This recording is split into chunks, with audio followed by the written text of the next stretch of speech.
우리 잘 오셨습니다. 좌우 양옆에 계신 분들과 한번 인사 나누시면 좋겠습니다. 잘 오셨습니다. 당신은 나의 동역자입니다. 그렇게 한 번 더 인사하실까요? 당신은 나의 동역자입니다. 오늘 친구요 동역자라는 제목으로 말씀 제목을 붙여 보았는데요. 오늘 우리를 예배 동역자로 함께 부르신 하나님의 은혜 또 함께 생각하면 좋겠습니다. 잠깐 기도하겠습니다. 하나님 아버지 은혜와 사랑을 감사합니다. 수요일 저녁 시간 하나님 앞에 또한 기도하며 말씀을 들으며 나올 수 있도록 인도해 주신 것 하나님의 은혜이고 하나님의 이끄심인 줄 믿고 감사를 드립니다.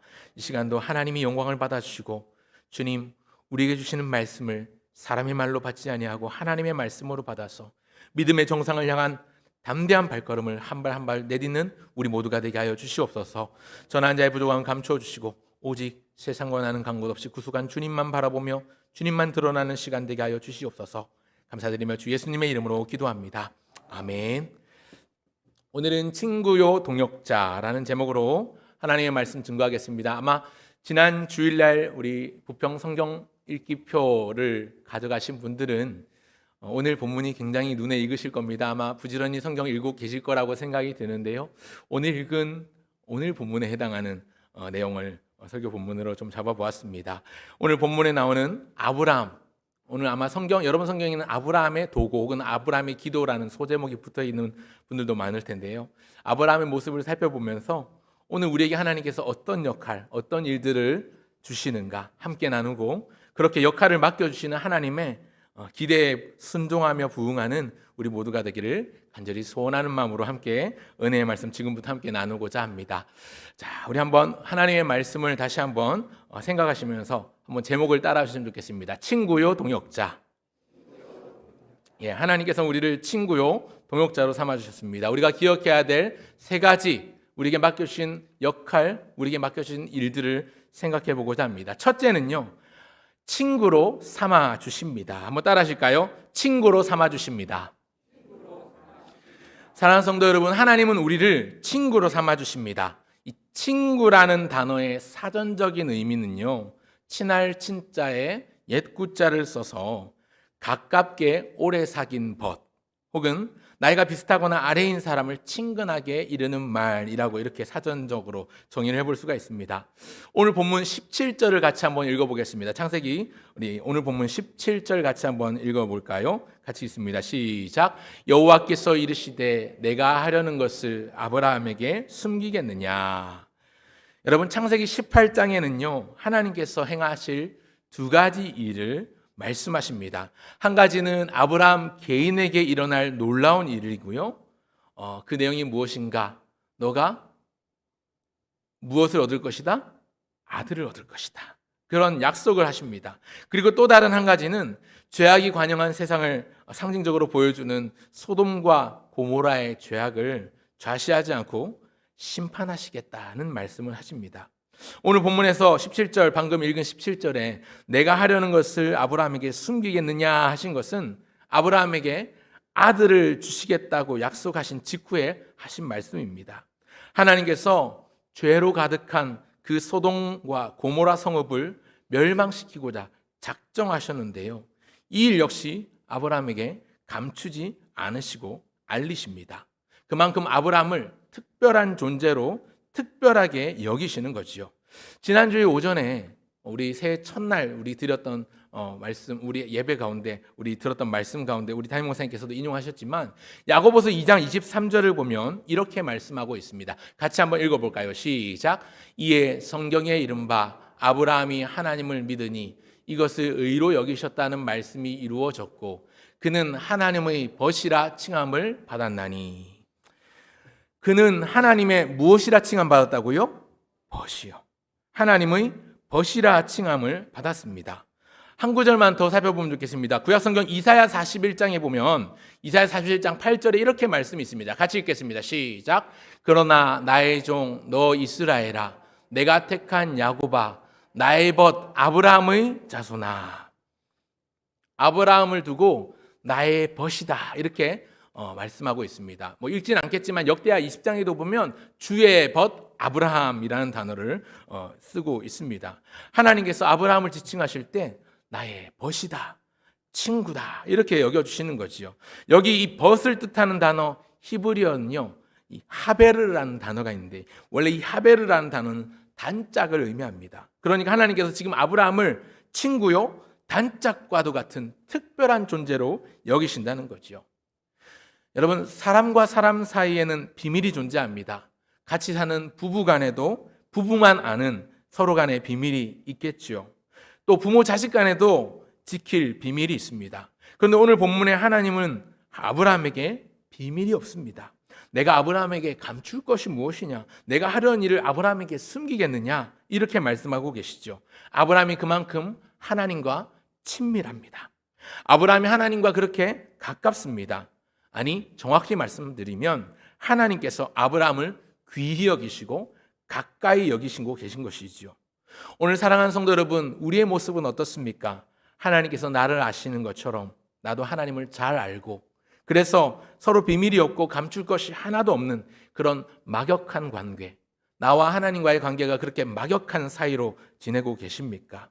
바라기는 우리가 날마다 하나님과의 친밀함을 쌓아갈 수 있으면 좋겠습니다. 그래서 매일매일 시간이 점점점 흐를수록, 세월이 가면 갈수록 하나님과 나와의 관계가 더욱더 깊어지고 친밀해져서 아브라함을 칭하셨던 것처럼 하나님의 벗이라 칭함받으며 주님과 동행하는 단짝 친구가 되시길 간절히 바랍니다. 아멘. 예. 요한복음 15장 15절에도 보면요, 우리 예수님도 말씀하시기를 이렇게 말씀하십니다. 이제부터는 너희를 종이라 하지 아니하리니 종은 주인이 하는 것을 알지 못함이라. 너희를 친구라 하였노니 내가 내 아버지께 들은 것을 다 너희에게 알게 하였음이라. 예수님께서 우리를 향해서 말씀하시기를 이제 너희는 노예다, 너희는 종이다 하지 않고 너희를 친구라 부르겠다. 그렇게 친구라고 부를 수 있는 것은 친구가 되면 무엇을 할 수 있냐면 아버지께서, 주인이 알지 못하는 것을 알지 못했던 종이 아니라 이제 주인도 알고 있는, 아버지께 들은 것을 다 알게 하는 비밀을 공유하는 사이가 된 것이지요. 하나님께서, 우리 예수님께서 우리를 노예나 종이 아니라 비밀을 함께 공유할 수 있는 친구로 삼아주시는 겁니다. 특별한 관계로 만들어주신 것입니다. 여러분, 주님과 친구처럼 친밀하게 지내고 계십니까? 어떻게 하면 하나님과 친밀해질 수 있을까요?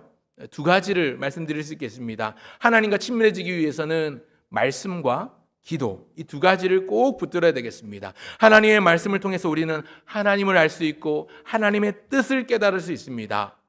여러분, 우리 장로교회에서 고백하는 신앙 고백서 가운데 웨스트민스터 소교리 문답, 우리가 첫 번째 질문은 아마 다 아실 거예요. 사람의 제일 된 목적이 무엇입니까? 하는 것인데요. 그런데 두 번째 질문을 잘 모르시는 분들이 많으니까 오늘은 두 번째 질문을 함께 소개하겠습니다. 여러분, 두 번째 질문을 보시면요, 우리가 첫 번째 사람의 첫째 된 목적이 무엇입니까? 인간의 제일 된 목적이 무엇입니까? 이것은 대교리 문답과 소교리 문답이 첫 번째가 똑같습니다. 질문이 그것에 대한 답도 똑같습니다. 하나님을 영화롭게 하고 그분을 영원토록 즐거워하는 것인데요, 두 번째 소교리 문답 두 번째 질문과 답은 이렇습니다. 그렇다면 하나님을 영화롭게 하고 그분을 즐거워하기 위해서 우리에게 주신 것은 무엇입니까? 이것에 대한 답은 이렇습니다. 같이 한번 읽어볼까요? 시작. 하나님을 영화롭게 하고 즐거워하는 것을 가르쳐주는 유일한 법칙은 신약 구약 성경에 기록된 하나님의 말씀입니다.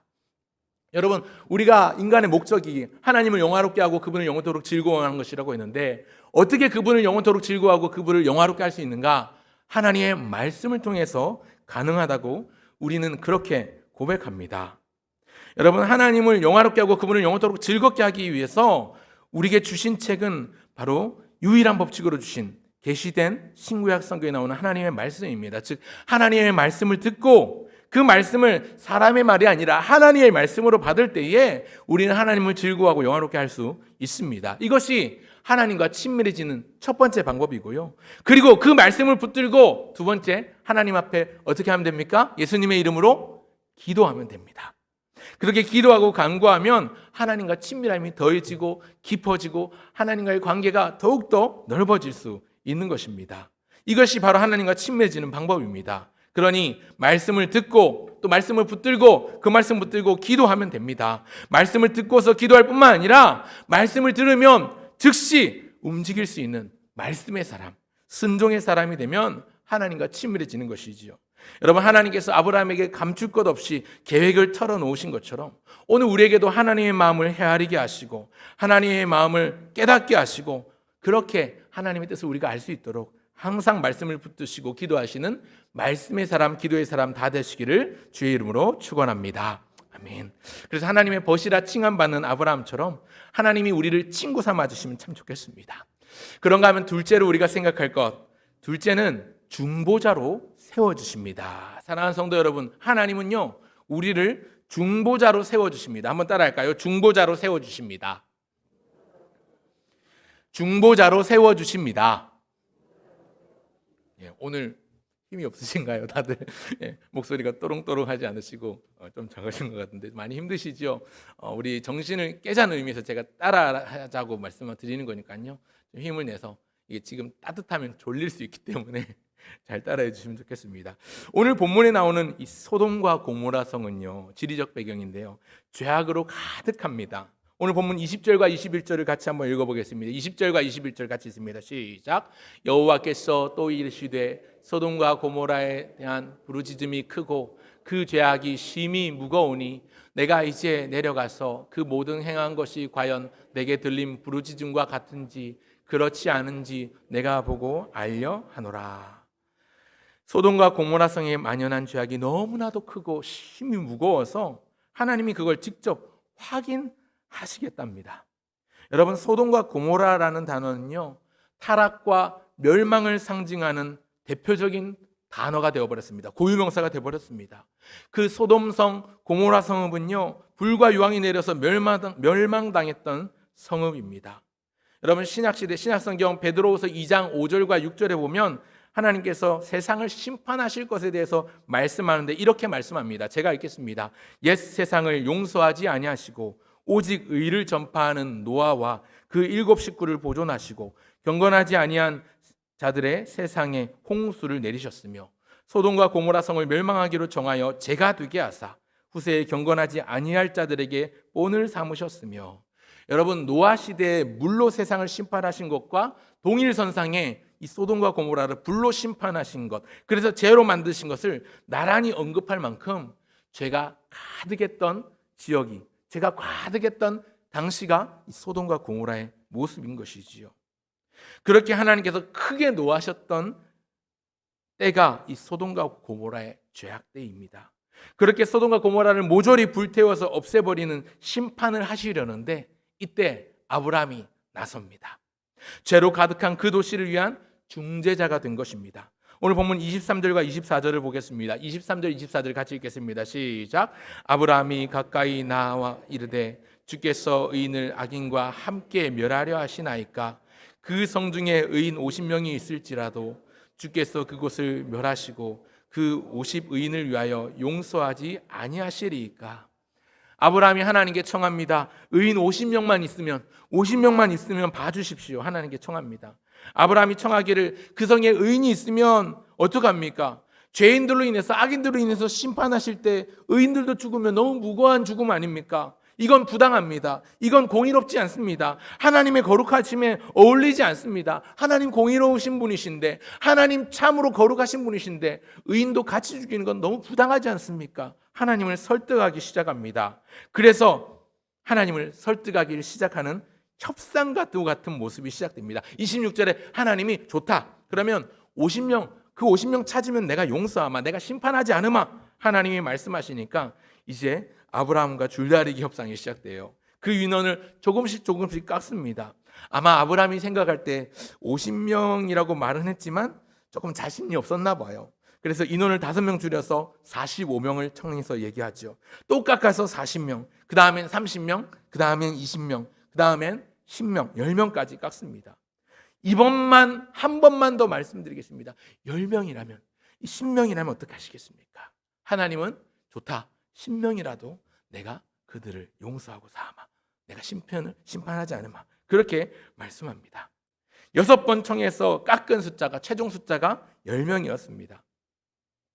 아마 아브라함이 머릿속으로 계산했을 것 같아요. 제 생각에는 아마 아브라함이 자기를 포함해서 자기 혈육 친척들을 생각하면 대략 10명 정도 된다 생각을 하니까 의인 10명 없겠어? 생각을 하지 않았을까 생각이 듭니다. 또 계속 6번이나 무려 하나님께 청해서 깎았으니까요. 얼마나 그 하나님이 친구라 벗이라 칭해지는 관계인데 체면이 안 서고 이게 민망하지 않습니까? 죄악으로 멸망한 이 멸망이 임박한 소돔을 위해서 거기 사는 사람들을 살리고자 아브라함이 하나님께 거듭 중보하면서 청하고 있는 것입니다. 심판받을 땅, 심판받을 죄인들을 위한 중보자가 된 것이지요. 너무나도 가슴 아픈 현실은 결과적으로 10사람이 없어서 결국 소돔과 고모라는 심판을 피할 수 없었고 멸망당했습니다. 여러분 기억하실 것은 죄인이 많아서가 아니라 의인 10명, 이 의인 10사람이 없어서 심판을 피할 수 없었습니다. 그나마 심판 가운데서도요, 하나님은 아브라함을 생각해서 그 아브라함의 조카 롯을 살려주십니다. 여러분 창세기 바로 뒷장 19장 29절에 보면 이렇게 말씀합니다. 창세기 19장 29절 같이 한번 읽어보겠습니다. 시작. 하나님이 그 지역의 성을 멸하실 때, 엎으실 때에 하나님이 아브라함을 생각하사. 여러분 롯이 의인이라서 롯을 구해주신 게 아니고요, 성경은 분명히 단서를 달고 있습니다. 하나님께서 아브라함을 생각하사 롯을 그 엎으시는 중에서 내보내셨노라. 여러분 롯은 의인이 아니라 그냥 아브라함의 조카였던 거예요. 그러니 하나님께서 롯의 행위를 보고 혹은 롯이 의로워서 그를 건져내신 게 아니라 하나님께서 아브라함을 생각하사 롯을 그 엎으시는 중에서 내보내셨더라. 하나님의 친구요 벗이기에 의인 10명이 없어서 멸망시키는 그 소돔 땅 고모라 땅이었지만 아브라함을 생각해서 롯은 건져주시는 겁니다. 이 전적인 은혜 아닙니까? 여러분 우리가 뭐라고, 여러분 우리가 롯보다 나은 게 뭡니까? 없어요. 그러나 하나님 우리를 택하여서 우리를 건져주십니다. 아마 아브라함이 아니라 우리를 보실 때에 예수님을 생각해서 예수님의 사역 때문에, 예수님의 이루신 일 때문에 우리를 건져주시는 거죠. 여러분 오늘 우리가 살아가고 있는 세상도 마치 소돔과 고모라 같습니다. 온갖 불법이 자행되고 음란이 가득하고 죄악으로 만연해 있는 타락한 시대를 살고 있습니다. 여러분 이런 세상을 우리가 하나님의 관점으로 보면 아마 하나님이 화가 머리끝까지 나가지고 당장 물이든 불이든 다 쓸어버려야 될 것 같습니다. 그런데도 아직 이 땅에 심판이 임하지 않는 건 왜 그럴까요? 우리를 사랑하시는 하나님이 정말로 오래도록 참고 기다리시는 거지요. 디모데전서 2장 4절에 보니까 이렇게 말씀합니다. 하나님은 모든 민족이 구원을 받으며 진리를 아는 데 이르시기를 원하시느니라. 또 베드로후서 3장에 보면 종말의 때를 말씀하는데 종말의 때가 임박했음을 경고하면서 이렇게 말씀합니다. 같이 한번 읽어볼까요? 시작. 주의 약속은 어떤 이들이 더디다고 생각하는 것 같이 더딘 것이 아니라 오직 주께서는 너희를 대하여 오래 참으사 아무도 멸망하지 아니하고 다 회개하기에 이르기를 원하시느니라. 우리를 대하여 오래 참으사 아무도 멸망하지 아니하고 다 회개하기를 원하신다고 합니다. 이렇게 하나님께서 오래 참고 우리를 기다리실 수 있는 것은 바로 우리를 위한 예수님의 사역 때문입니다. 예수님께서 우리를 위하여 행하신 일들 때문에 하나님이 이렇게 오래 참으시고 심판을 자꾸만 늦추시는 게 가능한 거죠.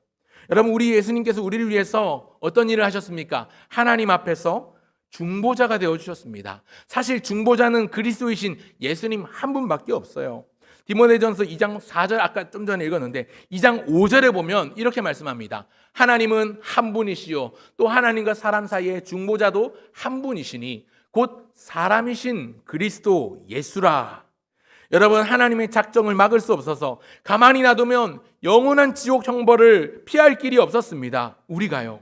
그런데 그리스도이신 예수님께서 우리를 위해서 이 땅 가운데 오셨고 우리를 위해 기도하셨고 뿐 아니라 하나님의 뜻을 이루시고자 철저히 자신의 몸을 바쳐 순종하셨습니다. 십자가를 지셨고 모진 고통과 순환을 받으시며 그 수치와 모욕 가운데서 자기의 살을 찢고 물과 피를 쏟으시면서 돌아가셨습니다. 뿐만 아니라 그분은 말씀하신 대로 다시 살아나셔서 죄와 사망의 권세, 죽음을 이기고 승리하셨습니다. 하나님과 우리 사이를 중보하시며 중재하신 그리스도이신 예수님이 계시기에 오늘 우리가 구원받을 수 있는 것이지요. 예수님처럼 오늘 사는 우리도 역시 하나님 앞에서 죄로 가득한 세상을 위한 중보자가 되면 좋겠습니다. 여러분, 방금 제가 말하기를 유일하신 중보자 오직 예수님 한 분밖에 안 계시다고 말씀드렸는데요. 그러면 우리가 세상을 위한 중보자가 될 수 있을까요? 될 수 있을까요? 여러분, 예수님께서 제 아들의 발을 씻기실 때 무엇을 명하셨습니까? 제 아들의 발을 친히 씻기시고 내가 본을 보였으니 너희도 이와 같이 하라 말씀하셨죠. 가르쳐 주셨죠. 또 부활하신 예수님께서 하늘로 올라가실 때, 승천하실 때 제 아들에게 어떤 사명을 주셨습니까? 그러므로 너희는 가서 모든 민족으로 제자를 삼아 아버지와 아들과 성령의 이름으로 세례를 베풀고 내가 너희에게 분부한 모든 것을 가르쳐 지키게 하라. 볼지어다 내가 세상 끝날까지 너희와 항상 함께 있으리라. 이렇게 말씀하셨는데, 여러분, 이 구절을 두고 소위 대위임령이다 이렇게 말합니다. 무슨 말입니까? 예수님이 하시던 일들을 제자들에게 이제 위임하시는 거죠. 제자들에게 맡기시는 거지요. 그래서 소위 대위임령이다 이렇게 부릅니다. 예수님께서 자신이 하셨던 일들을 이제 너희도 하라 이렇게 가르치시고 위임을 해주셨습니다. 예수님이 죄인된 우리의 중보자가 되셨다면 오늘 우리도 죄악 가운데 죽음을 향해 치닫고 있는, 마치 브레이크 없는 고속도로를 가고 있는 기관차처럼, 폭주하는 자동차처럼 그렇게 치닫고 있는 세상을 향해서 중보자로 서야 되겠습니다. 세상 중보의 길을 걸어가는 기도의 중보자가 되어야 합니다. 온 세상을 위해 하나님 앞에 예수님의 마음을 품고 기도할 수 있는 저와 여러분 모두가 되시기를 주의 이름으로 축원합니다. 아멘. 그런가 하면 마지막 셋째는요, 사명자로 살게 하십니다. 사랑하는 성도 여러분, 하나님은 우리를 이 땅에, 이 시대에 사명자로 살게 하십니다. 한번 따라 하실까요? 사명자로 살게 하십니다. 한번 더. 사명자로 살게 하십니다. 여러분, 하나님께서 인간을 지으신 목적이 무엇이라고 했죠? 방금 우리가 살펴봤지만 인간의 첫째된 목적, 사람의 제일된 목적은요, 하나님을 영화롭게 하고 그분을 영원토록 즐거워하는 것입니다. 여러분, 그렇게 고백하실 수 있는 저와 여러분 모두가 되시기를 주의 이름으로 축원합니다. 아멘. 여러분, 다시 질문하겠습니다. 하나님은 사람을 왜 지으셨을까요?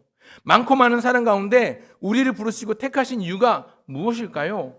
소교리 문답 이 첫 번째 질문, 하나님을 영화롭게 하고 사람의 제일된 목적이 무엇입니까? 라는 질문에 대한 답을 오늘 본문에서 찾는다면 저는 단연 19절을 답이라고 제시할 수 있습니다. 19절을 다 같이 한번 읽어보겠습니다. 시작. 여호와의 도를 지켜 의와 공도를 행하게 하려고 그를 택하였나니. 여러분, 중간에 보시면 여호와의 도를 지켜 의와 공도를 행하게 하려고 그를 택하였다고 말씀합니다.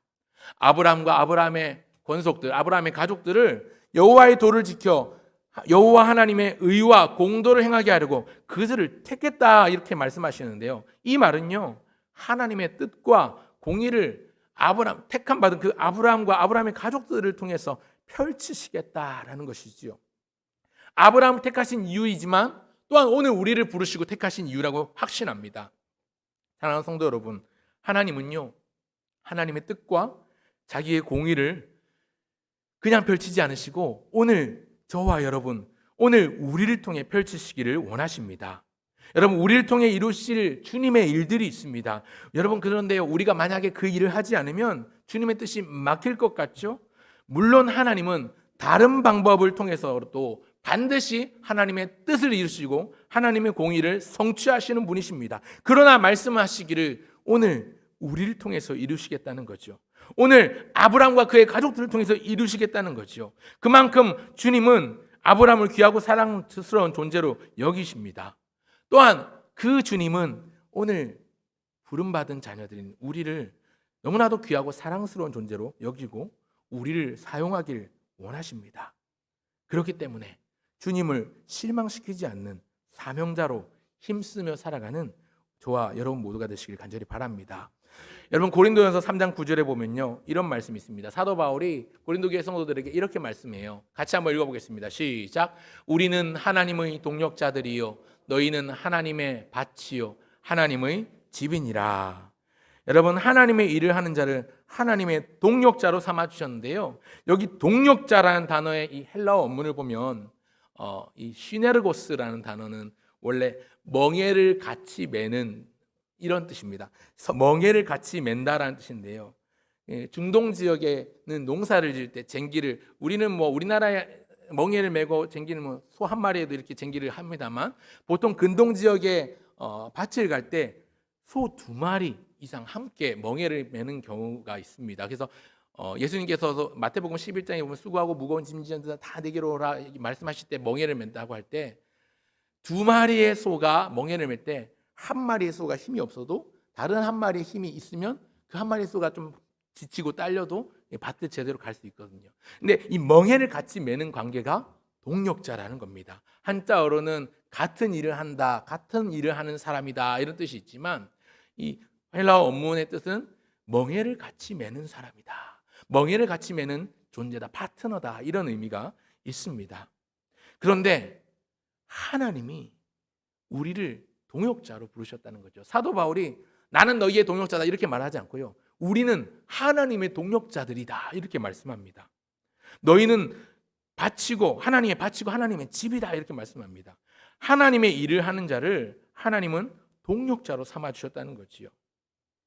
하나님께서 우리를 친구로 또 동역자로 여겨주심을 감사하시면 좋겠습니다. 오늘 본문에 나오는 이 아브라함은요, 하나님과 벗하는 관계, 하나님과 친구하는 관계. 아까 제가 친구라는 단어의 어원적 의미, 사전적 의미에 대해서 말씀드릴 때 오래도록 가깝게 지낸 벗, 또 한 가지가 더 있었죠. 비슷하거나 아랫사람을 친근하게 이르는 말이라고 했는데, 높으신 하나님께서 그 높고 높은 별을 넘은 이 낮고 낮은 땅에 오셔서 우리를 친구라 칭해 주시는 것이죠. 자격 없는 우리를 친구처럼 여겨주셨다는 것입니다. 오늘 이 모습을 보면서, 오늘 또 이 아브라함이 간절히 하나님 앞에 청하여 중보하는 모습을 보면서 다짐해 봅니다. 하나님, 간절히 하나님께 매달리는 아브라함의 모습을 통해서 발견하는 중보자 예수님, 그 예수님을 바라보고 의지하면서 오늘 우리도 어두운 세상을 향해 하나님의 마음을 헤아리고 예수님의 심장으로 기도할 수 있는, 세상을 향한 중보의 길을 걸어갈 수 있는 기도의 사람이 되고 싶습니다. 그런 기도의 사람 되게 해주십시오. 뿐만 아니라 하나님과 벗할 만큼, 하나님과 친구할 만큼, 하나님께서 이 낮고 낮은 땅에 오셔서 우리의 친구가 되어주시겠다 할 만큼 하나님 나의 모든 것을 다 아시는데, 나도 하나님의 뜻을 알고 하나님의 마음을 헤아리고 하나님을 알도록 말씀을 항상 붙드는 말씀의 사람이 되게 해주십시오. 그렇게 말씀의 사람이 되면 참 좋겠습니다.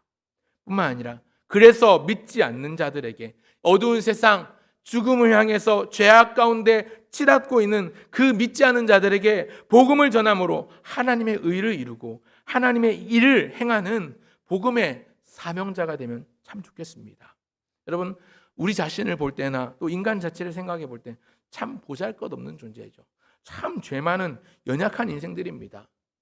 오늘 목사님과 신방하면서 차 안에서 나눴던 이야기가요, 우리 인간이 뭐라고, 다 죄인인데 그 잘나면 얼마나 잘났다고 자기 자아를 못 꺾고 그렇게 자기 잘난 맛에 자기 고집을 못 꺾는 때가 얼마나 많은지 모릅니다.